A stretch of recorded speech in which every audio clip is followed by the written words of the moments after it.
It's the KCSN Breaking News Team breaking out the blazer for George Karlaftis signing a 4-year contract with the Kansas City Chiefs, an extension after Trey Smith signs his 4-year extension as well. Chiefs get things done with a couple of young guys on the roster. We'll talk about it next.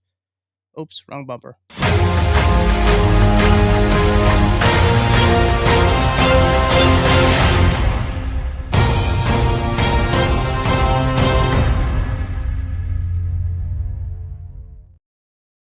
It's Tucker Franklin at the KCSN Breaking News Team. I'm here hanging out with you guys talking about George Karlaftis signing a 4-year deal, according to Jordan Schultz, who was first on this date. On the story, a compensation update, 4-year extension for George Karlaftis worth up to $22 million APY to get to 23.25 per season. Sources tell George Karlaftis there. 4-year deal, $93 million in total, with 62 of it guaranteed per Ian Rappaport on that as well. Thank you for hanging out with us. Tucker Franklin here, as I mentioned. Got a lot of APBs out for other people in the KCSN universe. So hopefully we are joined by some people out here, but we will be hanging out with you. Chat, let me know in the chat what you guys think of the deal. George Karlaftis 4 years, $93 million, with 62 of it guaranteed as well.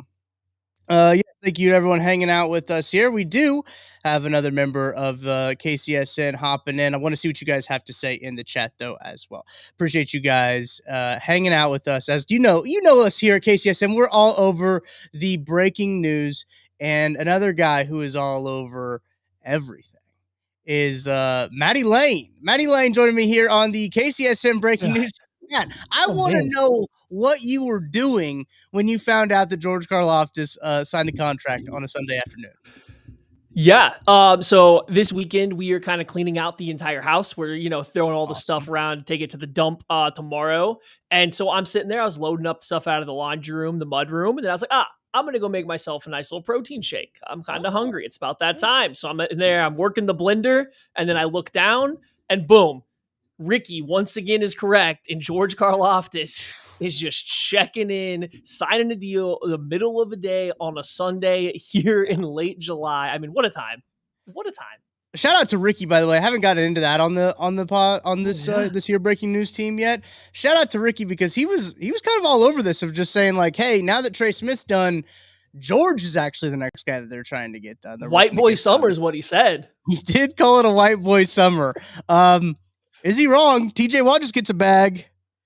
I mean, Trey Hendrickson's looking for a bag. Does Trey George get a Hendrickson's bag? right. I mean, like, look, these white boys, they're out here making money moves for them. But it works out to about, I think, $23 million per year when you do the guaranteed money. As I mentioned, 62 million of it is guaranteed, $93 million in total. I'm curious to see how that contract is structured. But Maddie, I guess first reactions to the deal: 4 years, 92 with 62, or 93 with 62 of it guaranteed. I mean, like, okay, first and foremost, good. You have a young, talented guy that you drafted, that you found in a spot in the draft that you don't get. You don't get edge rushers at the end of round one in a draft that produce like Karlaftis had. Guys that get these kind of contracts. It's funny when we're talking about Trey Hendrickson getting paid, because he was obviously even later. But generally speaking, and TJ Watt was actually drafted around the same range. But typically speaking, you don't have edge rushers that are drafted at the end of round one that get big paydays and stuff like this. It's a usually higher pick. So good on the Chiefs for finding George, getting him locked up, getting a long-term deal done with the guy that's been in Kansas City, who Spags obviously loves, who's been huge to the team and all these runs and everything. But boy, that's a lot of money. It's just a lot of money. It's just a lot of money. And like, this isn't like entirely a knock on George Karlaftis, but once you start getting to this realm, and I understand the cap is going up, but like, even if you're looking at it at percentages and guys he's compared to, once you get to this realm, I think you start to get to guys that you anticipate taking over stretches of games. You get to guys that you kind of are bordering on game changers. And I just don't know if we've got that from George yet. So it's just a lot of money. It was a little bit more than I was hoping they were going to sign him for, especially getting the deal done early. I thought if you get it done early, maybe you don't pay a premium. Then it makes sense from George's perspective, but they definitely paid a premium to get it done early. So I don't know. We'll see how it goes. Yeah, so it's a little bit of a double-edged sword. I think we kind of talked about this on that football show if you guys have been listening to that as well with my Matt Verder and myself, of where I do think this deal was a lot easier to get done than Trent McDuffie's deal was. I think that like that maybe factored into it of they did I don't necessarily know if this means that they won't get McDuffie done because again, they still have 2 years of control on McDuffie plus a franchise tag. Plus really two franchise tags if they want to go into that. Kind of the same boat they were in with Karlaftis, right? It was whatever deal they wanted to get done. I think when it comes down to Karlaftis, if I'm trying to think about this from the team's point of view, they're trying to get ahead of whatever the tier of edge rusher you consider him in of when those guys get paid. So they want to pay him early before those other guys get paid. I think that's an interesting strategy to take here.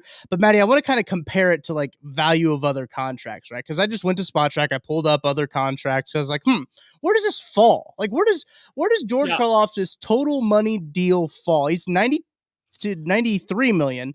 So that would put him right underneath Rashawn Gary. Rashawn Gary is making $96 million for 4 years. Greg Rousseau is making 80. So, I mean, that's up to his full potential, obviously. In terms of guaranteed money at signing, the 63 actually would put him behind Max Crosby for most guaranteed at signing. That is very interesting in terms of pure DN classification on Spot Track.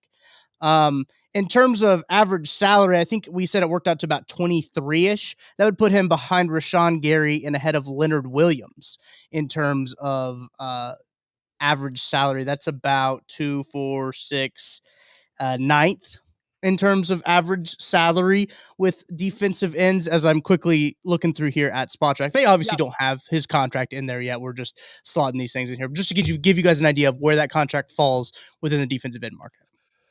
Yeah, and so it's like it's tricky when you deal with contracts like this too, because Yeah. it's the reporting about it is a little and not purposely this way. Just everyone's getting little bits of info. So is this you're not? It's not 4 years, 93 or whatever from right now. It's going into effect, I believe, after the end of his rookie contract. So it actually spreads it Oh, out a little bit interesting. farther. And Yeah. I think, and I never know with this. This is why we got to wait till we get the people that pay way more attention to the numbers and not the field because that's it's too much work for me. But like Yeah. as in some way you can look at it more instead of being 23 over 23 million per year, closer to like 17 million per year if you include like the rookie deal, the rest of the rookie deal numbers on top of it. I don't know if that's how it breaks down. Like we haven't seen the structure of everything or anything like that. It's just Right. that is one thing that I have seen going out there. So there's a chance that the average per year could be a little bit lower if you consider the rookie deal.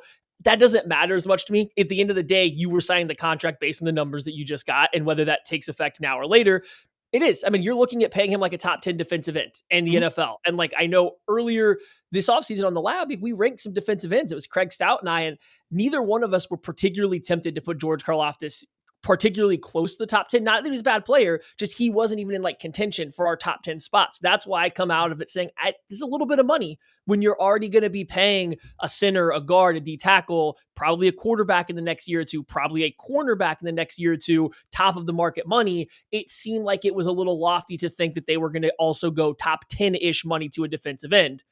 I think that one thing we got to, you might have even said this too, off air or maybe on air on that football show. Who's the next guys in line though? Like who else is about to Yeah. get paid at the defensive end spot? Did the Chiefs just beat a big rush? Maybe this contract in a year or two from now won't look crazy as Adafa Owe gets paid and Kayvon Thibodeau, Aiden Hutchinson's obviously going to get paid a lot of money, but all these guys Right. from those 2021, 2022 draft class, maybe they're all going to get huge contracts as well. And now all of a sudden George Karlaftis' contract doesn't look like top 10 defensive end money anymore. I think that's a very real possibility of what could be happening here. And I do think, as I mentioned before, as I've said, I think on a couple of programs here on KC Sports Network, I think this deal is a little bit more straightforward than what the Trent McDuffie deal would be. Um, and they might have already missed the spot in terms of trying to get a deal done to where they got value with Trent McDuffie, right? Sauce Gardner already gets paid. Obviously, Pat Surtain has his contract. Like those deals, JC Horn got paid a ridiculous amount of money. So, like, they've kind of I don't want to say missed it necessarily because that doesn't mean they're like totally out on signing Trent McDuffie. But like they're gonna have to pay Trent McDuffie a good amount of money. And I think that like Yeah. they're I think the thought process from the organization's point of view, and I don't know this for sure. This is me speculating, right? I think the thought process is okay, we can get this done and kind of this as in George Karlaftis get his deal done to try to beat some and get some value off of it when the next five guys sign this deal looks a whole lot better. or you just kind of bite the bullet on Trent McDuffie. But his call is probably not going to go as easy as a George Karlaftis call is going to go, right? Like Trent McDuffie's going to want a lot more money than George Karlaftis is going to want to, Yeah. and rightfully so. He should. But so I think that might be maybe some of the thought process and the justification there. Again, we still talk about the 2 years plus a couple tags with Trent McDuffie. You have him under contract, like that's fine. You have that. Same was really true with George Karlaftis when it came down to it, but when you look at this edge room, Maddie, this was a conversation that you and I had. I believe this was off air, that the conversation we had. The edge room gets wildly thin, like in the next couple years. Like they're probably not going to have Charles Yeah. Omenihu. They're not going to have Mike Dana. If he plays like he played last year, they won't have Mike Dana next year. They're going to have a lot of guys that are not going to be under contract. I mean, you're looking at Ashton Gelati. Hopefully he turns into something and you got him. Felix Anudike Uzama. Jury's still out on that there. I mean, and then you have George Karlaftis. You have I'm looking at the Chiefs 2026 roster right now, Maddie. You have 4 defensive ends under contract. That is all that you have under contract heading into this season. And obviously, with the Karlaftis, as we mentioned, like he did have the 5th year. He had the 2 tags you could use on him, everything like that. But that's a position that would get pretty dark pretty quick, especially because you need 2 guys on the field at that position. So I wonder if that kind of calculus went into it as well, Maddie. But I do think that while I don't know if we necessarily would have anticipated George being the next one in terms of the value of importance of signing this deal, I still think it makes some kind of logical sense of why he is the next one. Yeah, the defensive end room is definitely a little thin, and like Charles Omenihu's kind of made it not a secret that he thinks that he has been underpaid for the past few years. Not Right. not an attack at the Chiefs, just in general that he's been underpaid. So if he has the kind of season that he thinks he can have, he's going to be wanting a lot of money. Maybe this Karlaftis deal probably keeps that Kansas City from even being in conversation there, but they have no guarantee to get somebody, I guess, at a better or equivalent defensive end at the same amount of money they're going to get George Karlaftis for, and they don't have anybody really on the roster ready to take a step. We haven't seen Felix take that step. Ashton Gelati's a rookie, coming out of day 2. So like we don't know what he's going to give. Karlaftis, definitely, you're paying the premium you're paying for is coming because it sets a floor and a guy that's going to play like 80% of the snaps. Mm-hmm. That's kind of what you're paying for with this much money. Is maybe he's not the best one-on-one pass rusher. Maybe he's not the scariest defensive end for offenses to look across and see, but he's going to be out there 80% of the reps, and he's going to be a good run defender, and he's going to be a quality pass rusher when he's not the emphasis of the pass rush attack. So we'll see how it plays out. I think if you're strategizing how it's going to work, I do agree that it maybe makes sense to get Karlaftis done now. McDuffie's price isn't changing. I don't think there's another cornerback, at least right now. We'll see what this season brings. But now that Sauce Gardner's been paid, there's not really another cornerback waiting in the wings to now go up and above what Gardner just got. Trent McDuffie, when he gets his deal, it's going to be the highest paid at the position unless Surtain redoes a deal before then. That's the only real concern you have about making another price jump is Surtain redoing his deal. So there's no rush for McDuffie. You also have the 5th year option on him, plus the franchise tag for a cornerback is very palatable, especially when they're that good. So they have 2 more years of very good control of Trent McDuffie if they wanted to go that long with it. So I can see the avenue to getting Karlaftis done before McDuffie making sense when you consider other guys that are coming up due for their contract and where the market may be going. Appreciate everyone hanging out with us here on a Sunday afternoon as George Karlaftis and the Chiefs agree to a 4-year extension. Appreciate everybody in this chat, especially Slam and Sammy Joe says Jones, George, and our new rookies look unstoppable on that defensive line. Thank you for that super chat donation, Sammy Slammy. Make sure to hit that like button, hit the subscribe button as well if you guys are hanging out with us live at the time or really even listening after the fact as well, because Chiefs training camp, Andy Reid talks today, Maddie. I don't know if you know that. Andy Reid at 5:00 today speaks for the first time for the 2025 season, and he's going to have questions to answer in terms of George Karlaftis, in terms of Mr. Rashee Rice. Did they get this deal done so Andy doesn't have to talk about Rashee Rice? Now he just gets to go up there and talk about George Karlaftis instead of Rashee Rice. That is an incredible tinfoil hat conspiracy that I am actually here for. Like, that might actually be phenomenal. Hi, Anita. I see you in the chat. Thank you for hanging out. That is a really good thought process. Do you think Brett's on the phone and just like, hey, George, can you just do us a solid here, man? You just do us a solid. That had to be a conversation, right? We'll pay for your dry Chipotle bowl for the 4-year contract too. Funny enough, I thought about getting the George Karlaftis Chipotle bowl this morning. Actually, I was like, you know what sounds really good? Triple meat, triple rice, and cheese and sour cream. Shout out And a George. gallon of water to wash it down. Yeah, you need that. Also, what I mean, this isn't Chiefs related, but somewhat breaking news team related. The Seahawks released Noah Fant. I saw that when we were on here. I was like, "What's going on here?" That's very interesting. Move by the Seahawks. Also, I do love this. I guess it is 2:54. I am slated to go see the Superman movie at 3:15, so I'm glad that they snuck this one in here right before I had to leave to go see the Superman movie. Oh, yeah.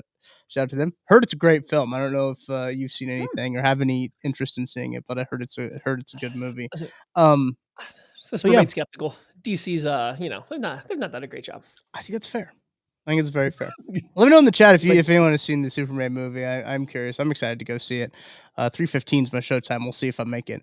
But you know what? oh, These movies don't start until like 30 minutes after the posted showtime anyway. that's true. I mean, yeah, you got plenty of time to squeak in there late as long as you don't need to grab a couple snacks or anything like that. Oh, we're getting Okay. popcorn.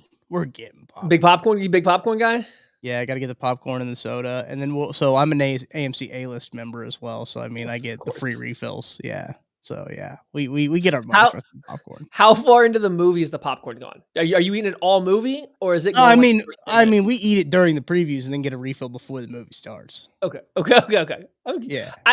Not a big movie snack guy, but if I'm taking snacks in there, they're definitely gone before the previews are over. For sure. Yes. Yeah. If there was no refill, it would be done. Like we would be done before the previews got done. Yeah, but now we get the You should refill. eat it. We're You like should eat it we like Tom have to Cruise the whole house it. time. Yeah. Maybe I should. Maybe I should. Yeah, it looks like the chat is very high on the Superman movie. What Black Okay. Sheep wants to know what the numbers are for George Karlaftis. That is a 4-year deal worth up to $93 million.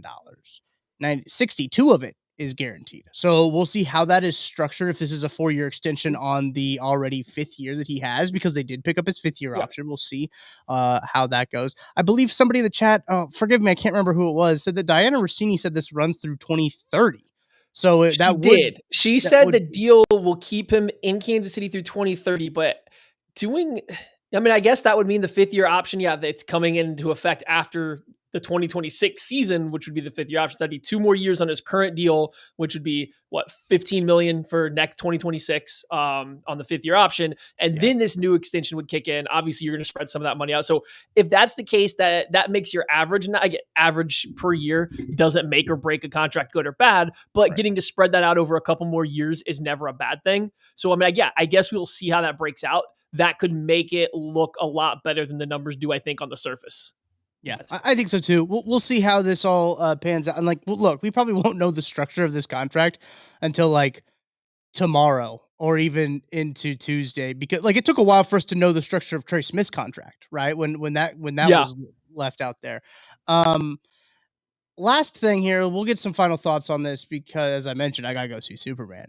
And a good 20 minutes on a Sunday. You guys, this is all you guys need for a George Karlaftis. And look, we can only do so much what we have with the information that we have about his contract and everything like that. It looks like everyone in my notifications, at least my tweet notifications, have moved on to other things that have been going on across the NFL. So I was like, oh hey, George Karlaftis. Oh yeah, by the way, Noah Fant and Desmond Ritter and all these other things that are Yeah. happening. The clearly a lot bigger news of Noah Fant and Desmond Ritter and Logan Whiteside or whatever. Woodside. Woodside. You're close. Yeah, no, that's fine. I think Logan Whiteside is okay. I think it's okay that we call him Logan Whiteside. Um, does he get another Really job? been bulking. He's been bulking this offseason. They got that wide back. He's got a real wide side now. Real wide side. Yeah, he's going to now. All right, final thoughts here, Maddie, on this deal here as the Chiefs do lock down George Karlaftis for 4 years and a lot of money. Yeah. It is a lot of money. Like I said, I think if it really is going in effect all the way until 2030 and this money's being spread out from now until then, and it's an extension on top of the 5th year club control, and rather essentially not taking over right away. I think that makes it look a little bit better. He's obviously a big part of what the Chiefs have done. He's a very good player that you wanted to keep around. You wanted to pay to keep him around. So zero qualms with paying to bring him back. I'm kind of waiting to see the structure out. I really am. I think George Mhm. Karlaftis, to me, and I said this whole time, he's right on the cusp of the kind of player that really good teams get in trouble with. You either find the sweet spot to pay them and they continue to make you a very good and complete team because you paid them just at the right mark, or they're good enough that you have to overpay them because somebody else would in free agency. And then now all of a sudden you're paying a premium for a guy that's more of a complimentary player. And I do feel like we're getting close to the money where we can't be paying, or the Chiefs can't be paying somebody real premium money to be a complimentary player. So either George has got to continue to develop, or if, like I said, the way it breaks down here, maybe this does come out to be a little bit less than what it looks like on the surface. And Yep. then it kind of aligns a little bit better. But they just have a lot of money going into some non-premium positions as it currently stands with center and guard and defensive tackle. And even linebacker is a pretty high paid position. So I was a little surprised to see them go this high for Karlaftis. Nothing new that the Chiefs haven't done already, right? They've already kind Yeah. of made a living at paying some non-premium positions, so it doesn't necessarily surprise me when it comes to how this front office is doing. To leave you guys here, this tweet from Sam McDowell, going by the over the cap numbers here, Karlaftis will rank 10th among edge rushers in AAV at 23.25 million. He'll sit at 8th in guaranteed money. Talked about that already, but I will say that could change when it comes down to how contract is structured at the end of the deal. So we Yeah. obviously don't know how that is right now. That all could change. But being paid as a top 10 edge as of now, we talk about Patrick Surtain. He's not even top 5, and now his scale of pay because the Broncos got ahead of it. And like that's kind of I think the thought process of what the Chiefs wanted to do here when it comes to Yeah. George Karlaftis. I think that's the process that they take, and a process that makes a whole lot of sense, Maddie. Yeah, no, I timing wise, when you had mentioned that, and I went and looked at all the players coming up, this is just rookies coming out of the 21 and 2022 class, not even Right. veterans coming up on their second or third contract. There's a handful of guys that are probably going to be negotiating for this same tier, this same like area on the contract, on the pay scale that Karlaftis is. So getting in first for those guys makes a ton of sense. Whereas McDuffie, his last competition for that spot was Gardner, just signed, and those two guys I don't think were ever going to be going tit for tat. They were both always just going to be right at the top. So Right. makes sense time wise. I don't think this contract says anything about the prioritization of Karlaftis over McDuffie. It just makes more sense to get Karlaftis done now versus McDuffie, I do believe. I agree. Last one here from Albert Breer. He says that 32 million is fully guaranteed at signing. The other 30 million will be in injury guarantees that roll into full guarantees in terms of how that contract is going to work out as well. So we will see. Also, a great point to note. You might compare this to Greg Rousseau's contract. How many Super Bowls does Greg Rousseau have? I I, mean, I'm listen, just saying. last time I checked, he had zero. Probably still will. All right, I think that's going to do it for the breaking news team. Appreciate you guys. Just a quick one here for your Sunday afternoon. If you guys are watching with us live, thank you guys so much. 400 of you guys watching Yeah. with us live right now. That is Oh my great. That God. is incredible. We'll have all kinds of stuff for you guys as camp comes up. Herbie Tealpe's going to have boots on the ground covering it for us at KCSN.com. So what you're going to do is you're going to go to KCSN.com. You're going to get a year subscription. You're going to become a yearly subscriber for $30 a year. And you know what you'll get? A $40 gift card to Tacos for Life right to your mailbox. You can get $40 worth of tacos for only paying $30 for great Chiefs content. It kind of seems like a no-brainer to me. I'm no math major, but we'll Paying see me in how that all works tacos out. to read Chiefs news. I mean, dude, it's a great deal. I don't know what BJ I, was thinking, I but don't know but what's going on here. we got it cooking there for you. Training camp just around the corner, starts on Tuesday. You guys will be live on with the lab on Monday tomorrow, talking That's about all right. kinds of stuff as those guys are reporting to St. Woo. Joe. Got all kinds of Outfit stuff. breakdowns. Let's go. Yeah, that's all hour and a half outfit breakdowns, Ken's but going to that's be gonna so do it. happy. He's going to love it. For this breaking news team. For Tucker Franklin, that's Maddie Lane. Thank you all for hanging out with us on the breaking news team. George Karlaftis Oh, man. is going to be in Kansas City till at least 2030. We'll see you later.